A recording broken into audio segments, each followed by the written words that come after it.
Denmark might not be selling Greenland, but the world's eyes are on the Arctic.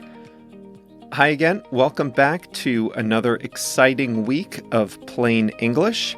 I'm Jeff, JR is the producer, and you are listening to the best podcast for learning English.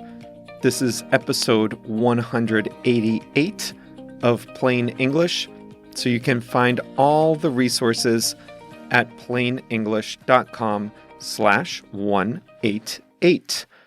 On today's episode, in a strange incident, it emerged that Donald Trump was interested in buying Greenland from Denmark, even though the world's biggest island wasn't for sale. Greenland won't be part of the U.S., at least for the foreseeable future, but the incident did shine a spotlight on the power struggle in the Arctic, and that is the topic of today's episode. Later on, we'll talk about the English expression float an idea, and since it's Monday, we'll close with a quote. Today's quote is about Alaska. If you're interested in taking your English to the next level, we have a great new program called Plain English Plus, which has even more resources associated with every episode. To learn more, please visit plainenglish.com/plus.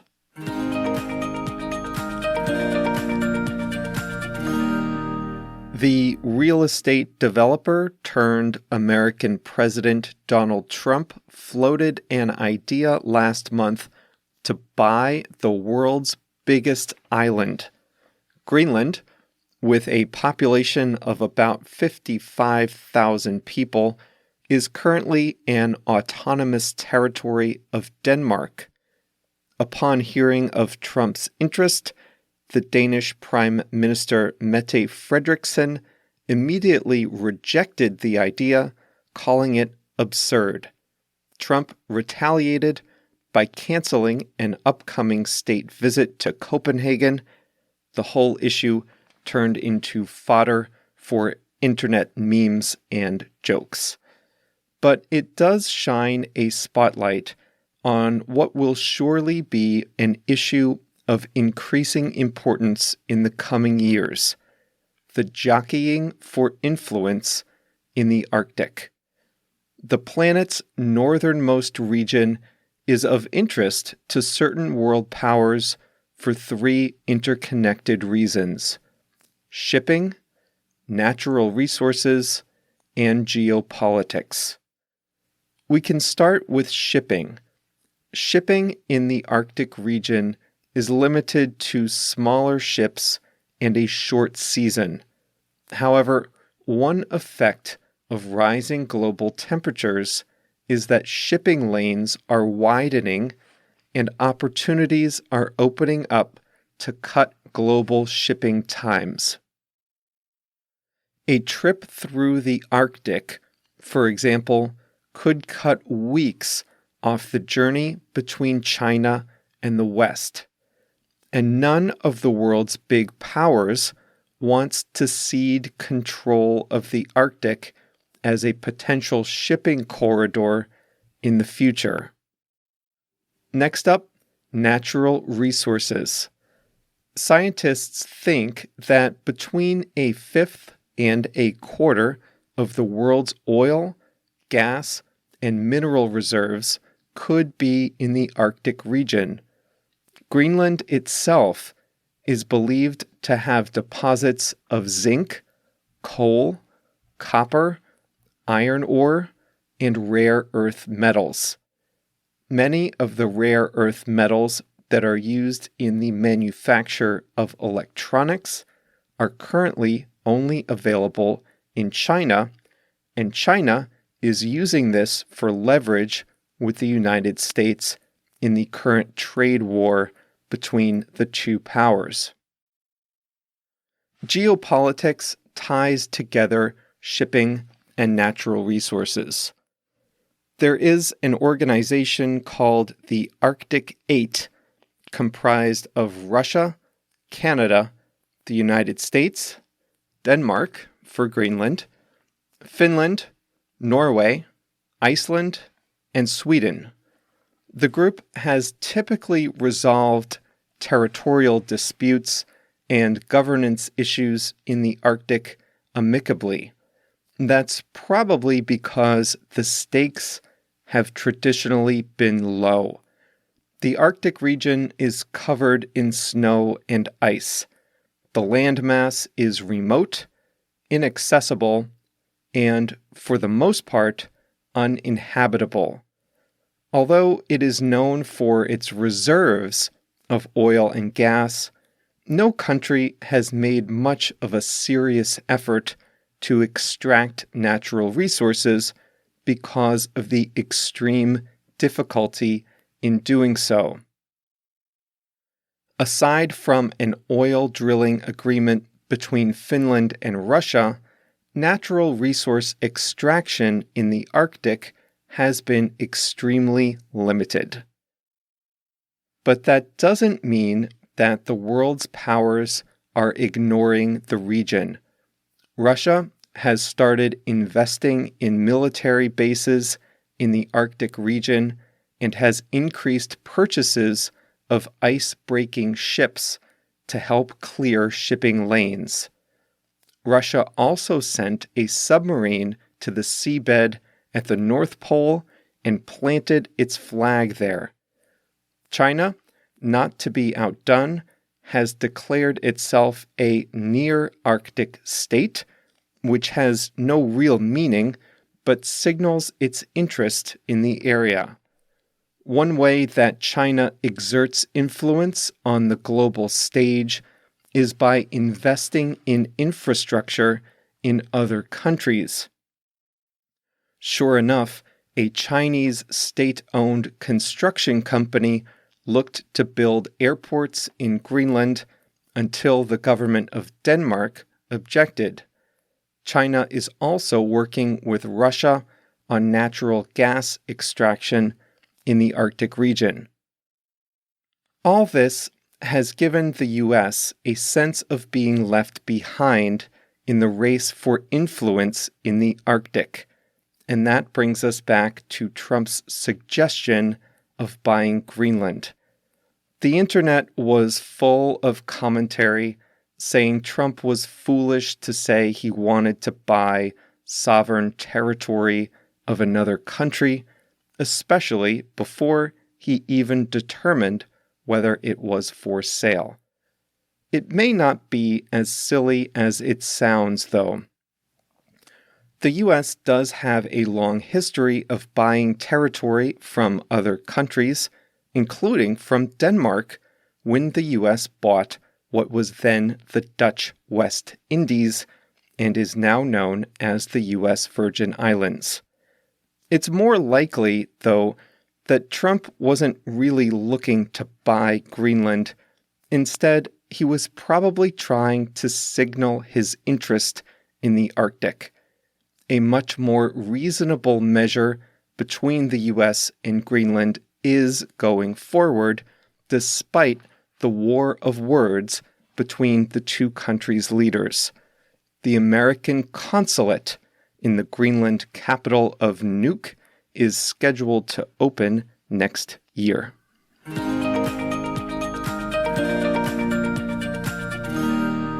We have a lot of new listeners to Plain English these days, so if you're new to the program, I want to say hello and welcome. As you heard, we are on episode 188, so there's plenty to explore in the archives. I did want to send a special hello to two groups of people today. First, I noticed that we have a lot of people listening on Deezer. Now, a lot of you listen on Spotify, but Deezer is a competitor to Spotify, and they were a little slow getting into the podcast game. But Plain English is available on Deezer, and I can tell we have a lot of new listeners on that app. So if that's you, then I want to say a special hello and welcome.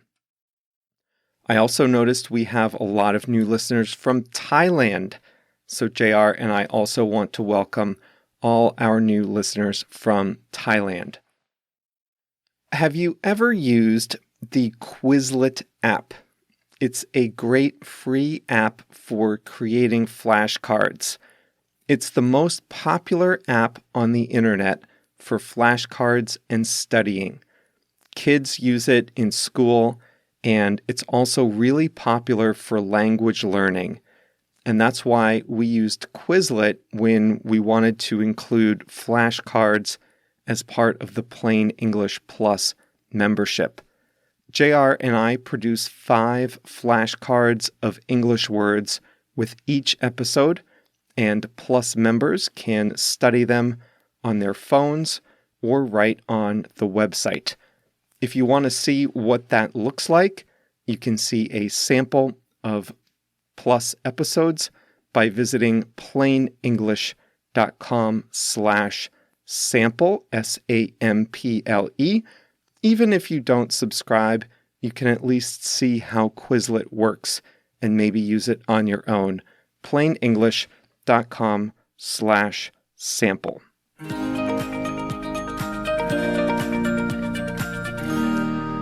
Donald Trump floated a crazy idea a few weeks ago. What if the United States bought Greenland from Denmark? He floated an idea. What does that mean? What does it mean to float an idea? This is a fairly nuanced phrase that has a specific meaning. To float an idea means to suggest something unusual or unexpected with the objective of determining whether people like the idea or not. When you float an idea, you want to see what happens to it.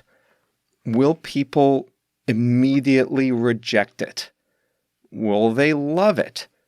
Will it make them think a little bit? Will they maybe come around after a while?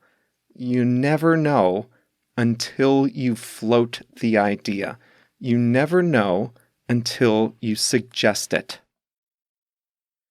Let's say you're with friends and you suggest that you all go out for pizza in the evening. That is not floating an idea. That's just making a suggestion. Going out for pizza is not really unusual or surprising, at least for most people. And when you suggest that, you're looking to make concrete plans. You're not saying it just to gauge people's reactions. But if you suggested to your friend, hey, what if we went on vacation to Morocco next year? That, at least for most of us, would be floating an idea. It's definitely unusual. You suggest it in advance to see what people think. What would your friends or family say about that? Most people would probably say, that's interesting, and then think about it for a while. There are a lot of great reasons to go to Morocco on vacation, but it's definitely an unusual choice, at least for those of us in the Americas. Some people may really want to go. They may be up for an adventure. Others may not want to travel so far, or they might prefer something more relaxing or conventional. But if you float the idea with your friends or family, then you have time to see what they say before making plans. Here in the US, some Democrats are floating the idea of Michelle Obama running for president against Donald Trump in 2020.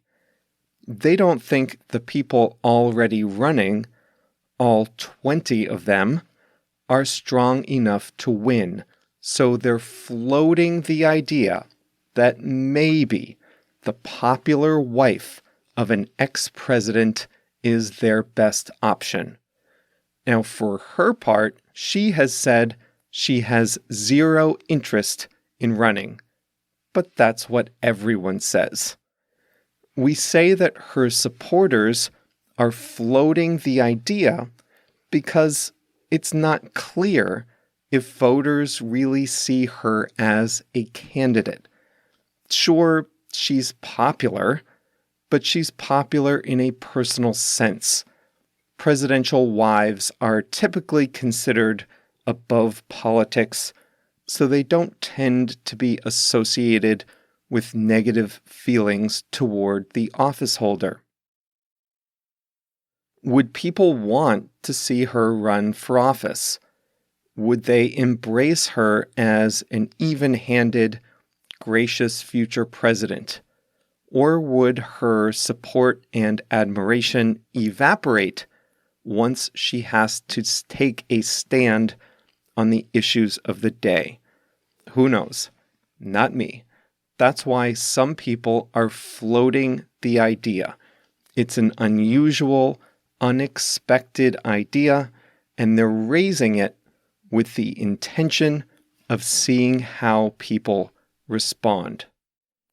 Here's the thing about floating an idea. If people hate it, you can say, "Hey, I didn't mean anything by it. I was just throwing it out there to start a conversation."